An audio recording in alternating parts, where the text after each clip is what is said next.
এটা কথা আপোনালোকে জানে যে অসম চৰকাৰৰ তৰফৰ পৰা আমি এই ক্ষেত্ৰত ডে ওৱানৰ পৰাই নিষ্ঠাৰে আমি পদক্ষেপ গ্ৰহণ কৰি আহিছোঁ আৰু আমাৰ এই মিলত কাম কৰা শ্ৰমিকৰ প্ৰতি সদায় আমি দায়বদ্ধতাৰে পদক্ষেপ গ্ৰহণ কৰি আহিছোঁ আৰু ভৱিষ্যতো আমাৰ লক্ষ্য আছে তেখেতসকলক যাতে নিথৰুৱা নহয়, তেখেতসকল যাতে সুৰক্ষিত হৈ থাকে, তাৰ বাবে চৰকাৰৰ তৰফৰ পৰা আগন্তুক দিনত বাস্তৱসন্মত পদক্ষেপ গ্ৰহণ কৰা হ'ব, এই কথা নিশ্চিত।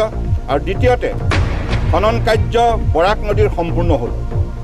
ব্ৰহ্মপুত্ৰৰ এখন বিশাল নদী, এই নদীখন খনন কৰাৰ প্ৰাক মুহূৰ্তত হাইড্ৰলজিকেল ছাৰ্ভেৰ প্ৰয়োজন আছে, কাৰণ শদিয়াৰ পৰা ধুবুৰীলৈকে এইটো যদি বিতংভাৱে চাইণ্টিফিক এছেছমেণ্ট নকৰাকৈ খনন কৰা হয়, হয়তো ভৱিষ্যতলৈ আৰু ভয়ংকৰ বিপদ বিভিন্ন জিলাত ই সৃষ্টি কৰিব পাৰে।